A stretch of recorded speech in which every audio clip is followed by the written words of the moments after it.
Segunda parte de Volta ao Seu Primeiro Amor. Lembra-te. Capítulo 10. Lembrando quem é Jesus. Agora alcançamos o que é bom.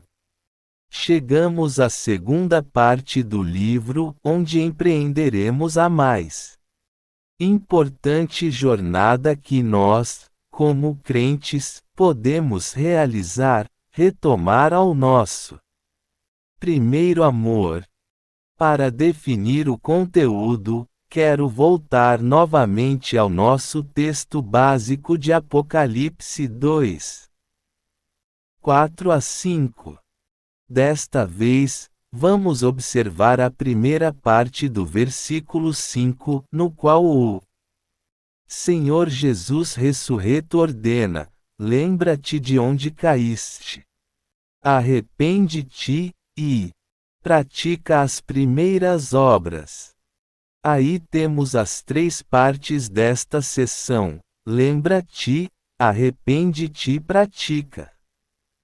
Esta é uma fórmula poderosa, não apenas para a renovação espiritual, mas também para reavivamento em sua família e na igreja.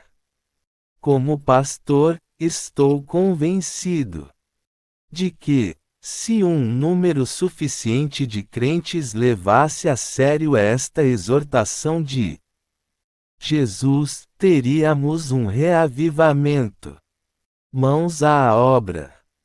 Quando Jesus disse à igreja de Éfeso para se lembrar de onde havia caído, queria que eles se lembrassem dos dias em que o primeiro amor deles ocupava uma posição de destaque. Como ele mesmo é o objeto do primeiro amor, lembrar-nos de quem Jesus é nos dá um bom argumento para cumprir o mandamento. E por isso que neste capítulo quero rever e relembrar algumas verdades básicas sobre Jesus Cristo. Após resumi-las, pretendo explorar suas implicações em nossas vidas. O Senhor se colocou como singular dentre todos os homens. Ele declarou ter uma autoridade única sobre a vida de todos aqueles que se chamam filhos de Deus. Somente Jesus é Senhor, acima e além de qualquer outra autoridade ou nome. Ao pedir o nosso primeiro amor, nossa lealdade e nosso compromisso total, ele apenas exige o que lhe é de direito. Provavelmente o quadro mais fiel de Jesus Cristo no Novo Testamento encontra-se em Filipenses 2, 5 a 11. De sorte que haja em vós o mesmo sentimento que houve em Cristo Jesus, que, sendo em forma de Deus, não teve por usurpação ser igual a Deus.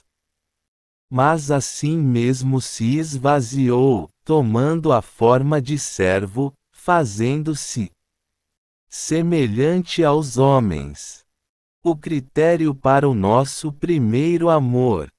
Para que você saiba que esses versículos não são meramente um tratado teológico jogado no meio do livro, vamos voltar a Filipenses 2, 1 a 4, para entender o contexto. Aqui aprendemos que nosso primeiro amor por Cristo é baseado não somente em quem Ele é, mas também no que Ele fez por nós. Paulo escreve nos versículos 1 e 2 que, se podemos dizer, Ele tem sido bom para mim, tem me encorajado, tem sido fiel a mim, esta realidade deve ser refletida em nosso relacionamento com outros cristãos. O se do não subentende dúvida. Ele poderia simplesmente ser traduzido por, uma vez que. Quando nos lembramos do que Cristo fez por nós, não existe nada que possamos fazer a não ser compartilhar isso com nossos companheiros de fé, num espírito de amor doador e numa unidade de propósito. Mesmo que Paulo esteja enfocando o nosso relacionamento horizontal, este começa quando olhamos para Jesus Cristo e dizemos: certamente, Ele fez todas estas coisas para mim. Nos versículos 3 e 4 o apóstolo continua a enfocar o relacionamento entre os cristãos, mas todas estas coisas estão ancoradas em nosso relacionamento com Jesus. Se possuímos um relacionamento dinâmico com o Senhor, nós, como indivíduos, famílias e igrejas, vamos ter um espírito de compartilhar o que temos, cuidar uns dos outros e unir o corpo de Cristo. A mente de Cristo. Com esta visão, Paulo dá no versículo 5 uma declaração que inicia a afirmação da divindade da obra de Jesus Cristo. Note que ele não disse somente: deixe que Cristo seja o seu exemplo.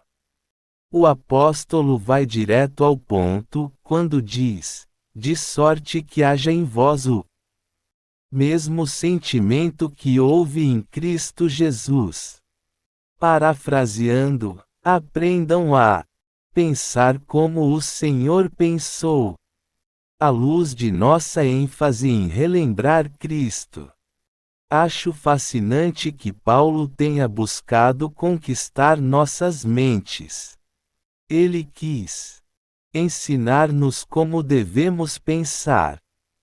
Como crentes, nunca devemos falar coisas do tipo: bem, todo mundo diz que não tem nada que ver, ninguém vê nada errado nisso, ou, isso é o que fulano de tal fala.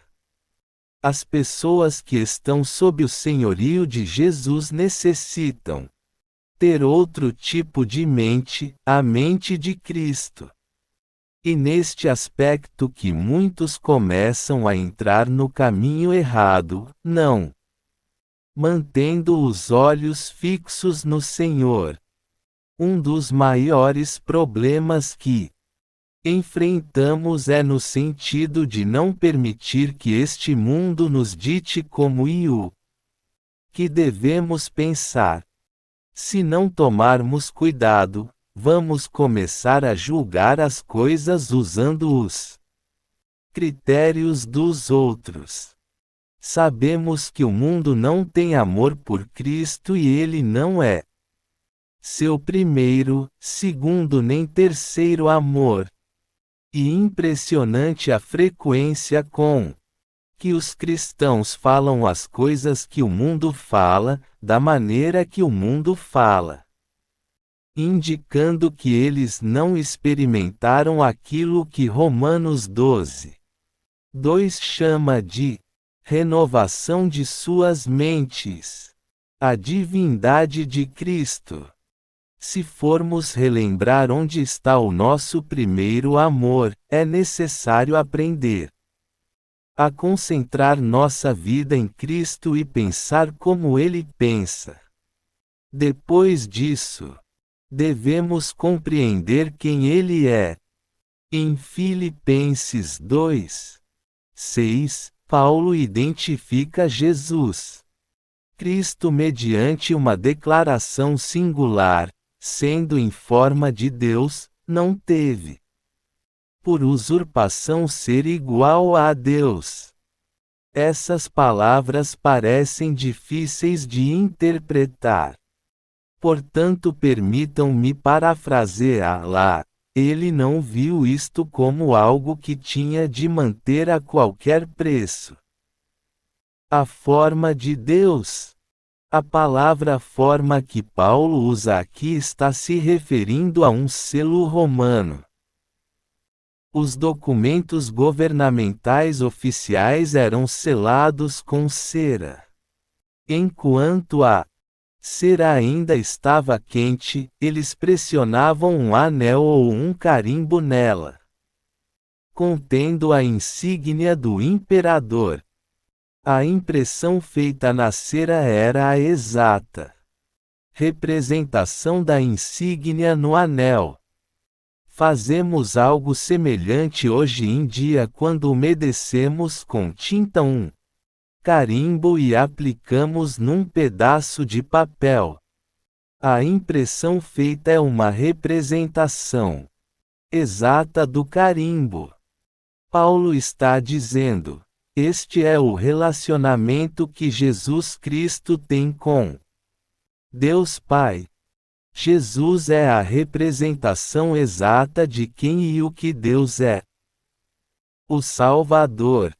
Entretanto, Paulo observa no versículo 6 que Jesus estava disposto a abrir mão de suas prerrogativas divinas para redimir criaturas decaídas como nós. Enquanto os homens precisavam de salvação. Agora eis aqui um pensamento que deve reacender o primeiro amor por Cristo em qualquer cristão, quando o plano de salvação foi desenvolvido. Sem um Salvador não haveria salvação e, sem salvação, não haveria esperança. Sem esperança, não teríamos nada a almejar na eternidade. Este é o Senhor que fomos chamados a amar acima de todos os nossos amores. Como é que não podemos amá-lo, vendo tudo o que ele fez por nós? Por isso Jesus disse que, se nos afastarmos do nosso amor por ele, nada mais tem importância. Estamos caminhando na direção do primeiro dos 3 passos de seu mandamento, Apocalipse 2:5, lembrando-nos de quem ele é. As implicações. O poder desta verdade atinge os nossos corações. Nós, crentes, algumas vezes temos a ideia, assim como o mundo, que devemos proteger aquilo que possuímos.